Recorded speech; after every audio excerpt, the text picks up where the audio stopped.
আমরা কারো নাম ফর্মালি ডিক্লেয়ার করিনি। আপনাকে আবার একই জিনিস বলছি, 900 পেজ তো ওইটা কোনো রচনা না ভাইয়া, ওখানে এভিডেন্স আছে, ওইখানে ইন্টারভিউ রিপোর্টস আছে, ওখানে অনেক কিছু আছে। 900 পৃষ্ঠা সহ একটি হিউজ কম্প্রিহেন্সিভ এভিডেন্স কালেক্ট করে তাকে ইন্টিগ্রিটি ইউনিটকে দেওয়া হয়েছে। Yes, answer to your question is yes. না না না, এটা ঠিক বলছেন না। দে আর আন্ডার, আপনার ওনার দুইটা শব্দ ভালো করে শুনেন, লাইভ ইনভেস্টিগেশন। লাইভ ইনভেস্টিগেশন মানে এটা তদন্তাধীন, এটা হলো একটা প্রক্রিয়াধীন রয়েছে।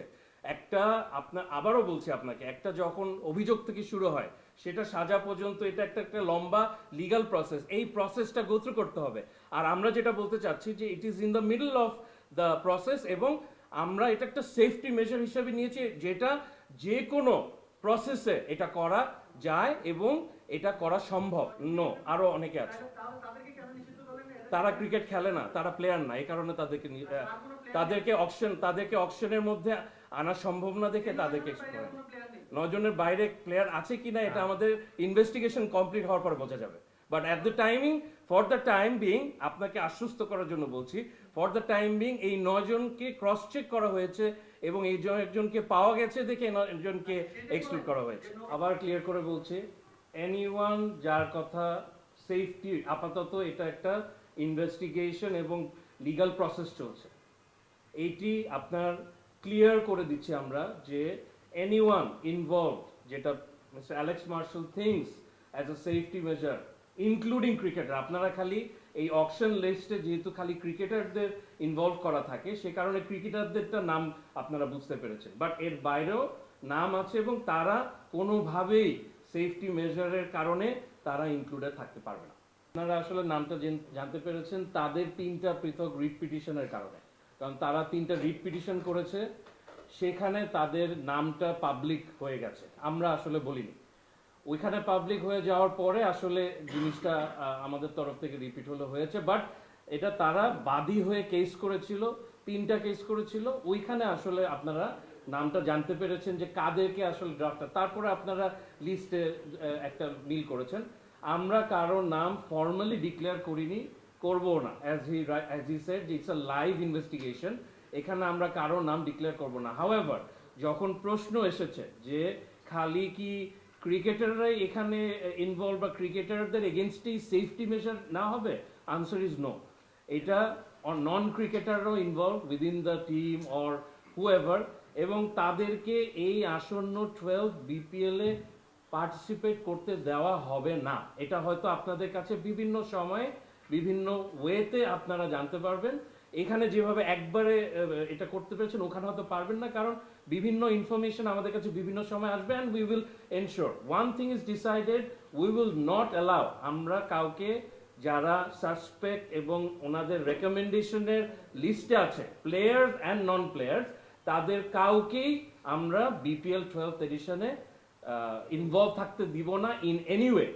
এইটা এনশোর করছে যে খালি action is not taken against players এবং নন প্লেয়ার্স, সবার উপরে আসলে একই অ্যাকশনই হবে। অবশ্যই এটা লিগাল প্রসেসের পার্ট।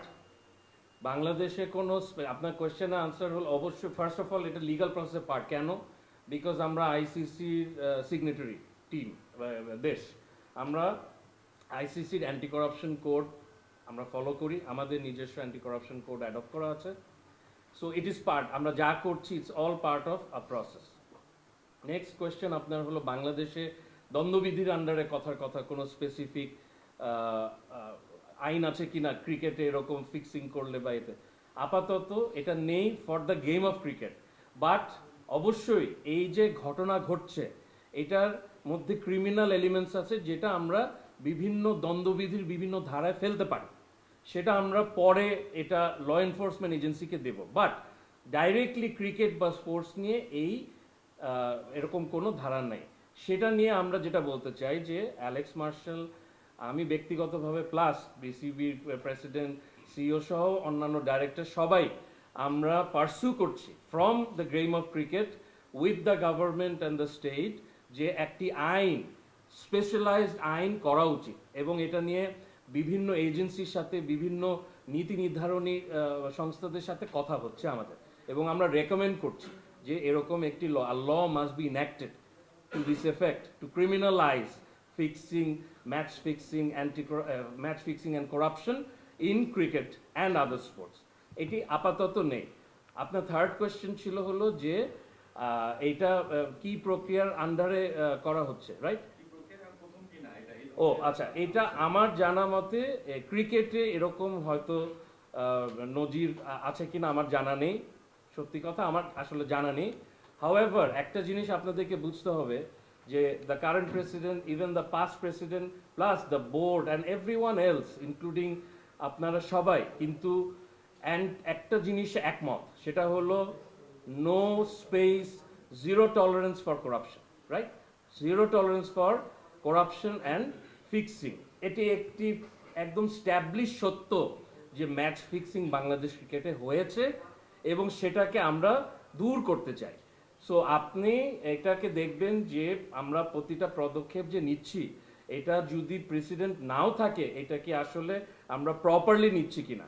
যেই কমিটির রিপোর্টের কথা বলা হচ্ছে সেই committee was headed by a retired appellate division one of the finest জাজ, যে কিনা অনেক সময় প্রিজাইড করেছে as chief justice of Bangladesh. ওইখানে মেম্বার ছিল আরেকজন সিনিয়র অ্যাডভোকেট অ্যান্ড ব্যারিস্টার যে স্পোর্টস ল নিয়ে এবং মিস্টার আশরাফুলের কেসও ইনভলভ ছিল। ওখানে আরেকজন সিনিয়র ক্রিকেটার ইনভলভ ছিল। মানে আমি যেটা বলতে চাচ্ছি আপনাদেরকে যে দ্য এন্টায়ার প্রসেস অনেক ডিলিজেন্টলি করা হচ্ছে এবং উই আর নট এনজয়িং যে some players are getting excluded, but this is necessary for the game of cricket. তাদের পারফরমেন্স, তাদের রেপুটেশন যতই হাই হোক না কেন, if the data, evidence and the process says যে তাদেরকে আসলে আপাতত এক্সক্লুড করতে হবে, then this is required for the game of cricket. আমার ধারণা 5-7 জনের জন্য এই 18 কোটি দেশে যেখানে ম্যাক্সিমাম বাচ্চা থেকে শুরু করে বুড়ো পর্যন্ত সবাই গেম অফ ক্রিকেটকে ভালোবাসে, সেইখানে আপনারা এটা তো করতেই পারেন এবং আমাদের এফোর্টটাকে সাপোর্ট করতেই পারেন। পুরা লিগ্যাল প্রসেসটা এন্ড হয়ে কে গিলটি, কিভাবে গিলটি, এই জিনিসগুলো যখন সামনে আসবে তখন আই এম শিওর তখন যারা নীতি নির্ধারকরা থাকবেন within the governing council or the board তারাই সিদ্ধান্ত নিতে পারবেন।